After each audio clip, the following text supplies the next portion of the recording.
I told you I've been in ministry now for over 30 years, close to 40 years. I have even hosted some of them in this church. I've hosted some of them. I remember one of them. In fact, till today in my mind, I see him as a thief. Even to today, with my understanding of the Christ gospel, I still see him as a thief. Because when we invited him to come to this church, he sent me a mail that he will not come until we pay so amount of money, thousands of dollars. And because I really wanted him to come, because then I didn't understand much, I wanted him to come to this church. So we sent part of the money. He said he will not leave America till we pay the entire money. So I paid the entire money before he left America. Then he made us buy him first class ticket on British Airways, very expensive, and he made us buy 2 extra tickets for his PA and his keyboardist, that everywhere he goes with keyboardists, as if we don't have. Some pastors will even come with 18 intercessors. They are coming to preach for you. They will come with 18 intercessors. You have to house them, you have to clothe them, you have to feed them. Don't we know how to pray? As if the church don't know how to pray. It's intercessors that will come and pray. All these are abuses of ministerial privileges. So after we paid all the monies, this guy now calls me and says he's leaving America tomorrow, and he'll be in Uyo next tomorrow, because you leave America, you arrive the next day. So we bought him local tickets for him and his PAs and his keyboards. He calls me in the night. He says right now he is in London, and something has just happened back home in America, crisis in his ministry. He doesn't know if he can still come, but he's trying to see how he can quell down the trouble at home and then see what to do. So at that time, I called the person who connected me with him, and I said, what is all this rubbish? This guy is talking, our conference is on, he's telling me he's in London, and I didn't plan for anybody to preach in his place. And we've paid him all the money. We've bought tickets. So he said, okay, don't worry, let me call him quickly. And after a while, he called me, he said, I don't think that guy has left America. He's lying to you. From the way I spoke with him, I still feel he's still in his house. He didn't leave America. I said, wallahi talahi, if he doesn't come for this conference, he will pay to the last kobo. To the last kobo, he will pay. You're laughing. That time when I know how to pray dangerous prayers, he will pay to the last. He go wound though. He go wound. But you know that kind of wound when they heal. He go wound. You know, he never came. He never came, and he has not paid that money till today. He has not. I decided to go after him using all my connections in America. When they descended on him, and now he knew that this thing is going to go out of hand. I was preaching for one of his friends in Nigeria. He told his friend to beg me. Anything I want, he will do. Even if I want him to come, he will come and pay for that visit and all that. When I went to his friend's church to preach, and the friend met me in the hotel and begged me, I looked at his friend and said, if that guy is your friend, even you, I'm afraid of you. I told him. He said, please. He said, if you want, we can refund the money. I said, I don't need the money. How much can he pay for all the damages he caused? I just told the friend, no worries. But you know, that's how you hinder the gospel. That's how people hinder the gospel. Some of them have come to this church, they charge money, we pay them. I have all the emails. All the emails are there. This week I went through my old files. I saw many of their emails. They contract. They will send you contract like business. You will sign, they will sign, then you will pay. Men of God. Men of God. When you hear me attack prosperity, I saw shege in prosperity, miss. No character, no integrity. It's all about greed and money. Some of you who have never done ministry, even in the village, you just be talking, how can Dr. Damina be attacking people? Something I have done for close to 40 years. If I speak, everybody should stand still and listen. If I was in the army, I'd be a general right now. Don't try this thing. Am I communicating?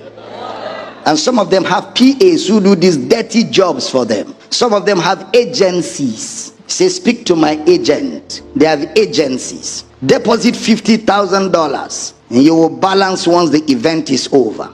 The Akwa Ibom State Governor one time had a relationship with me. I was in America preaching. He called me from America and said, Damina, can you get this preacher for me? And that day I was preaching for that preacher in America. I said, oh, you called at the right time. I'm preaching for him today. He said, we need him to come to Akwa Ibom and preach for the government. So I say, Your Excellency, can the state government send me a letter quickly so that I can back it up sharply? They emailed me a letter from Government House. I sat with this man of God and I made him realize the importance of his coming to Akwa Ibom State and what a blessing it will be for the state. And I made him realize the thousands of people that have the opportunity to hear the gospel. Then he said, okay, let me quickly check with my secretary. He checked with his secretary and called me back, and in the office, and he said to me, Dr. Damina, my date is free. I will come for that event for your state. He said, but they have to pay me $250,000. What? So I said to him, for what? For what? He said, I have to fuel my aircraft, both to and fro. And when I live like that, when I live even for one day, it costs me a lot of money. $250,000? I didn't call the governor back. The next day, the governor called me. Dr. Damina, how is it going? I say, Your Excellency, I didn't call you because I don't know how this is going to sound. Me, I don't operate like this. So this guy is saying you should pay $250,000 for that, and it was going to be a 25-minute preaching. So the governor said, what is he coming to say like that? I said, Your Excellency, I truly don't know what the man will say that we have not said. He said, tell him to forget it. Tell him to forget it. Tell him. How can a preacher ask you to pay money into his account before he comes? Is he a contractor? Is he a contractor?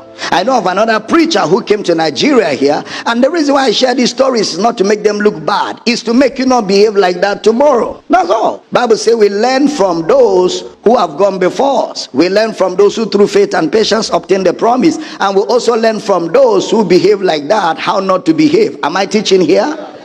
Didn't we read about the spies, both the 2 that came with good report and the 10 that came with bad report? We learned from both examples. Much more when it happened in my very eyes. He came to Nigeria to do a ministers' conference in Lagos. This guy is wealthy already in America. He came to Lagos. Over 10,000 pastors travel all over Nigeria to Lagos for the conference. And then at the end of the conference, he now asked every pastor to write the prayer request of his ministry and sow a dangerous seed, that they will take the prayer requests back with them to America and raise an altar for the Nigerian pastors. Pastors who couldn't even afford transport were closing down their accounts and adding money because they are going to raise an altar of prayer for their ministries.